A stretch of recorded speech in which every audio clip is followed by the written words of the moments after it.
I have 80 feet of 5-inch 3/16 channel that I'm going to use for a 20-foot car trailer. So that's what we're going to build.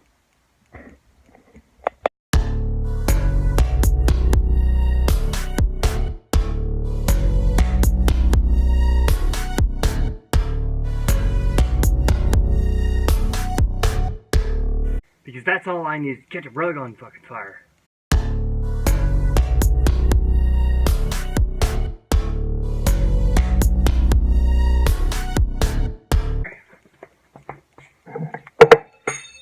Little tip. Vice grips work really good for flipping C-channel. That's way too big for one person. That and I'm kind of a weakling, so yeah.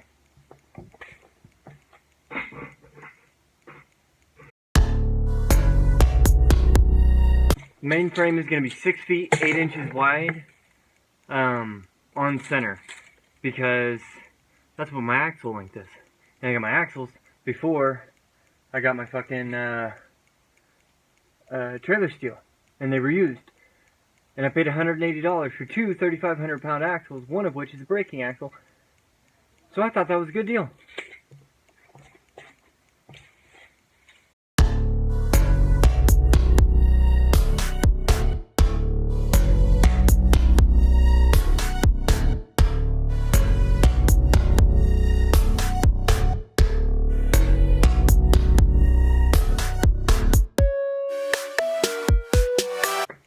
Close enough for now. Okay, so scratch that last little bit. We're not going to do all of the ends, or all of the centers at 81 1/4. We'll do that with the angle iron that's going to make up for it. But I think the two end caps, we're going to go all the way out to the edges. At least on the front. We'll go all the way out to the edge. So I think that's 81 1/2. 81 3/4.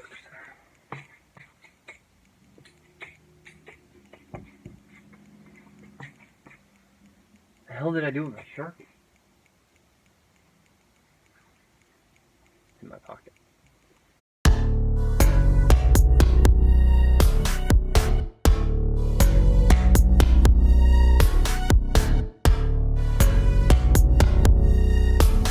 My beaver tail it. We're gonna do a dovetail with beaver. I don't know. We'll find out. I don't quite know what the best way to do that would be. Anyway, splice in 3 and 3 and 3/4 really wouldn't fucking hurt. Especially now on for a dovetail. Looks fine. Alright.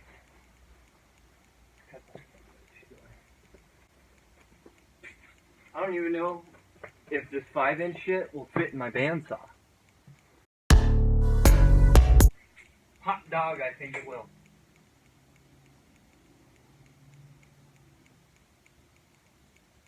Hot dog, hot diggity dog.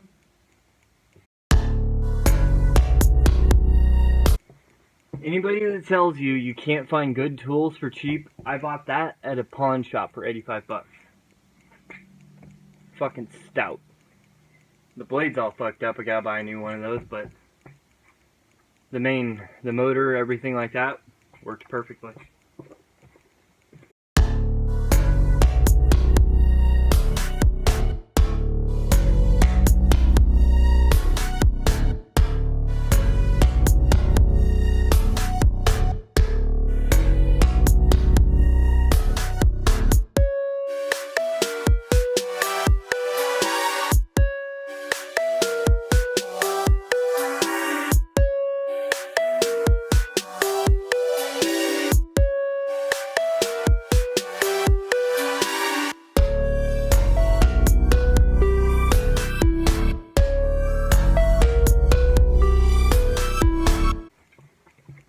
That freaking close, because this goddamn bolt sticks out too fucking much. We're gonna solve that. Motherfucker. Where's my grinder? Oh, it's on the shelf where it's supposed to be. Dumbass.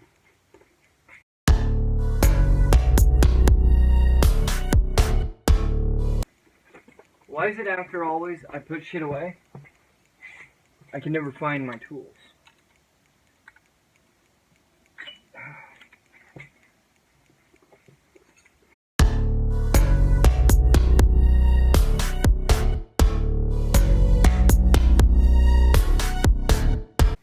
I don't like to fuck with grinders.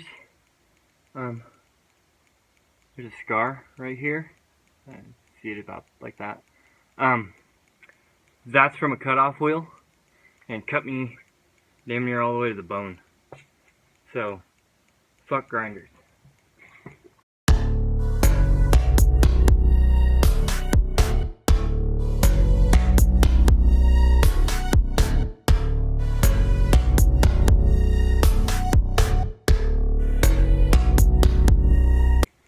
Note to self: brace both ends.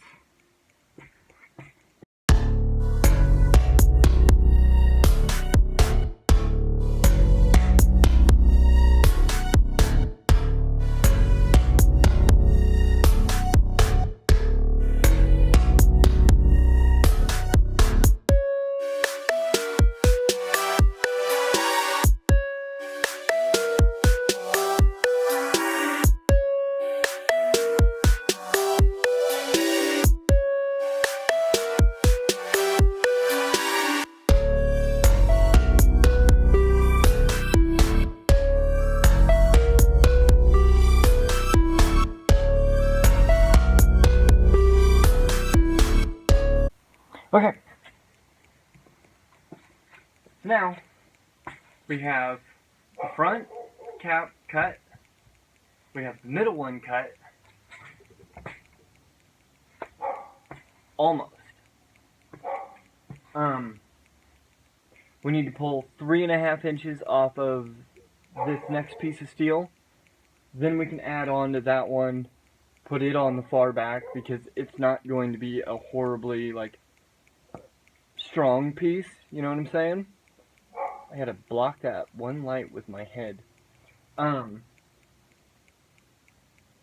So, what we have to do is we have to kind of notch out these channels on the corners, so it actually fits inside the C-channel. Oh, my nose itches like crazy. I don't want the actual open end of the C-channel facing out with this trailer. I like the flat outside, the flat outside look. So that's the way I'm gonna do it, because it's my trailer, and fuck you if you don't like it.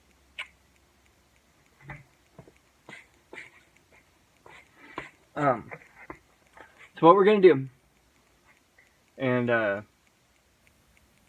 suppose I could bring you closer to show you what I'm talking about. Let's just do that. So, these ends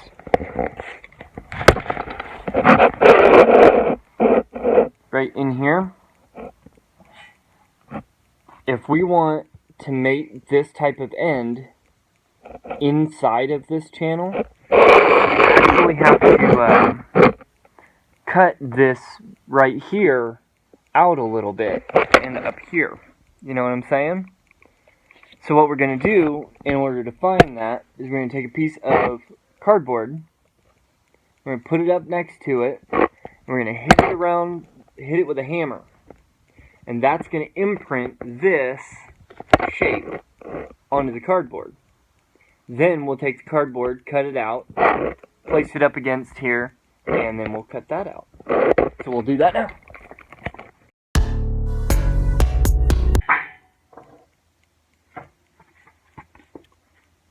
Like that. So it makes that indent with perfect right there. So I'll trace it out with a pen and we'll cut it out. Traced.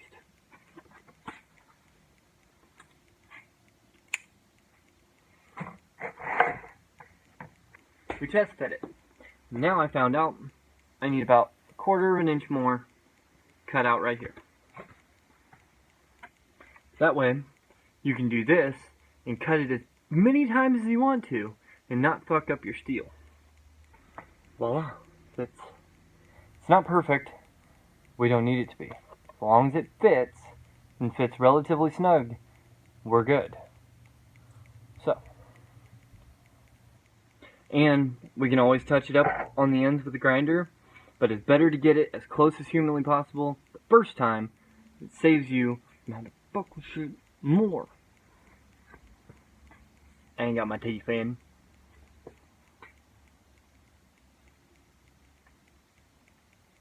You get some brake cleaner, clean that WD-40 off the ends too. Just use carbon choke cleaner. Yes, carbon choke cleaner is flammable, but it also will evaporate. Or you can set shit on fire. Can't even see the fire.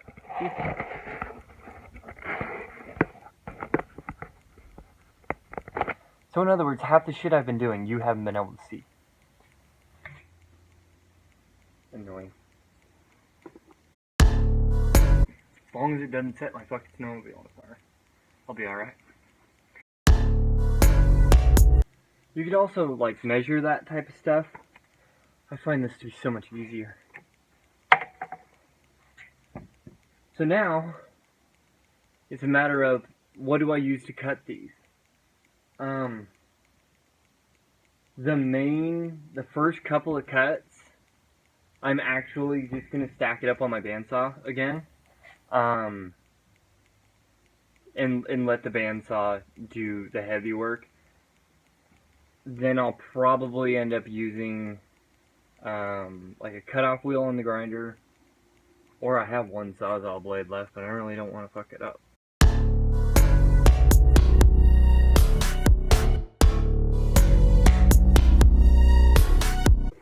Okay, so maybe we're not going to use the bandsaw.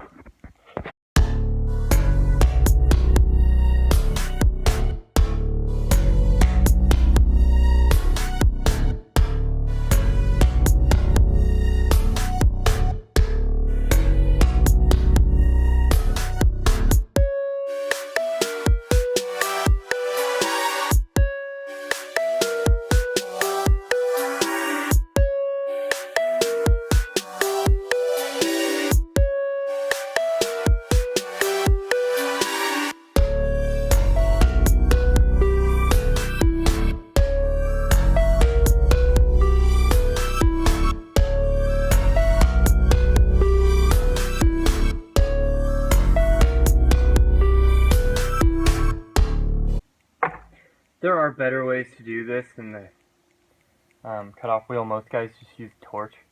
I don't have a torch. I don't have a need for a torch right now, so I don't have one.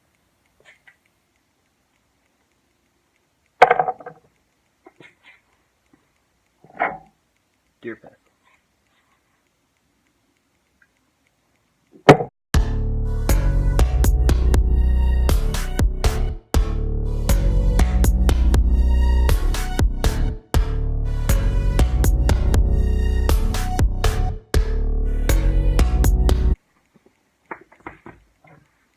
BFH.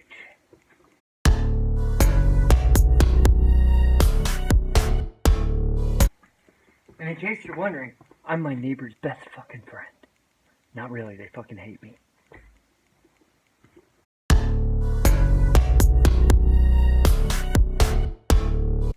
The fucker's probably gonna fall, because it's not being held up by anything. But you see how that fucker just, it sits right in that groove, just real fucking pretty. Tits.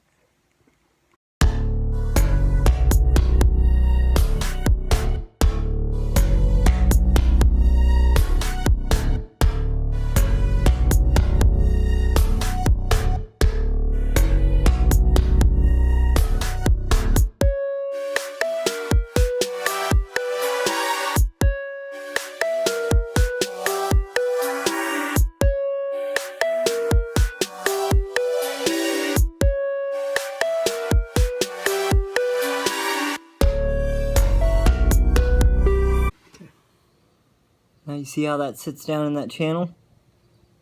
not a gap on either side. It sits flush with the bottom. That's what you want, man. Good place to weld on both fucking sides. Look at that. Got a little bit off right there on the corner, but that ain't gonna fucking hurt nothing. Just sits nice and flush all the way around it. That means you can weld it, and weld it strong. It cut my goddamn grinder cord when it fell.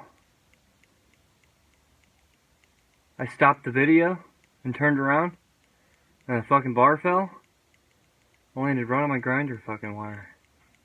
I had to fix that son of a bitch tonight. Son of a bitch. Okay, so we've got both the ends of that middle tube that it's actually the end before the dovetail. Got that cut, dressed up a little bit. Didn't have to do a lot of dress up. That's the thing about that using that stencil. You don't have to dress up a lot if you cut it right the first time. So we've got that. Now we have to worry about that end tube that's like 3.5 inches short. So we're going to take care of that now.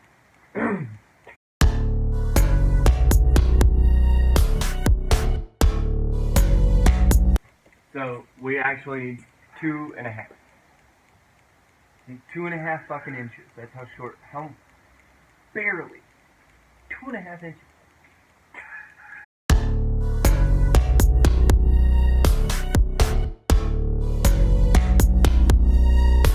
See, when they cut these at the steel shop, they use a shear, and even though these are 20-foot lengths, they're probably they're not perfectly cut. So, like, you'll get one that's like 20 foot and 2 inches. You'll get one that's 19 feet 10 inches. So that's something to keep in mind when you're doing this. These things aren't perfect, so you have to remember that.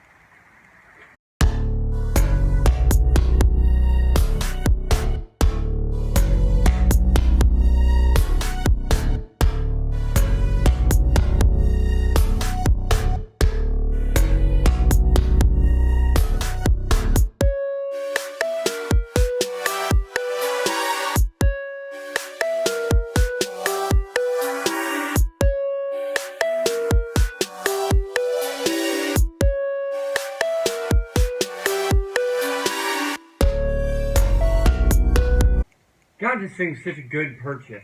I love it. Okay, now those are the same length. We'll grind them out into a bevel on both pieces, and we'll just fucking straight butt weld them together, and then throw them on the end. Like I said, it's not a real structural piece there on the end. You know, the only problem it sees is loading and unloading, but during travel it doesn't bother anything. So I mean, it could snap mid-travel, like, you know, going down the road, and it wouldn't fucking matter. It's not going to hurt anything. And I'm probably still going to end up gusseting it just to be safe. My welder's kind of wimpy, so I'm going to add a couple of gussets just to be sure.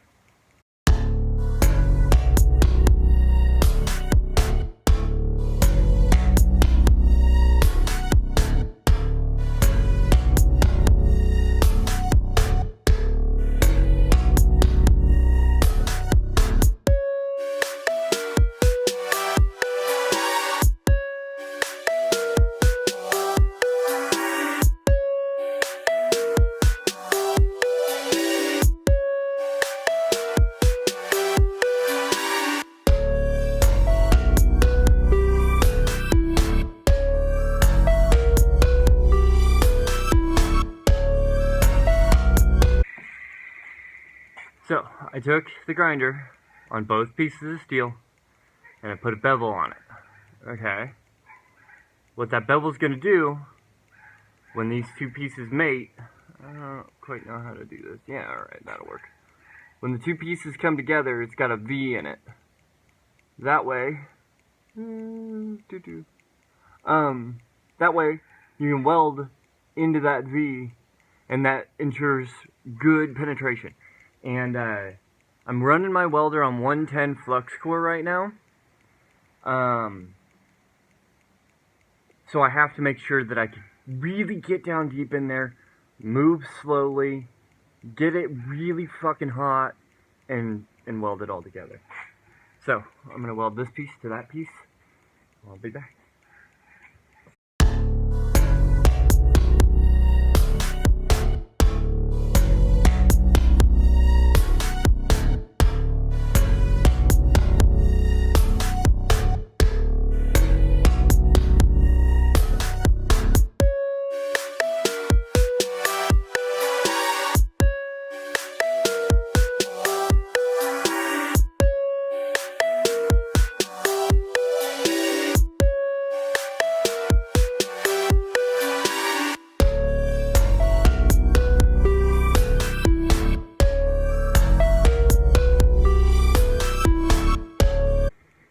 Alright, we'll give that time to cool, and then we'll chip all the slag off and check it out.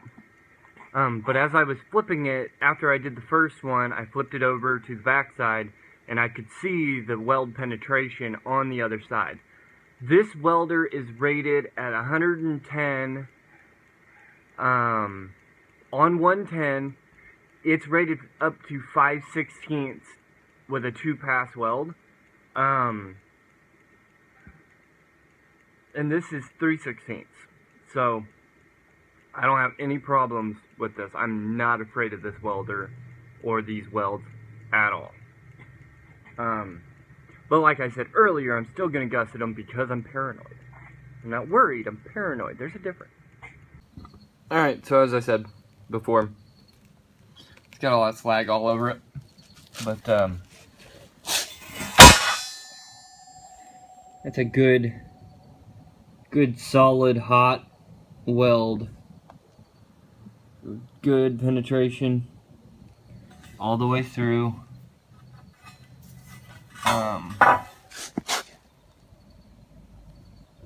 I have nothing, no fear of this thing at all. So don't forget to like and subscribe.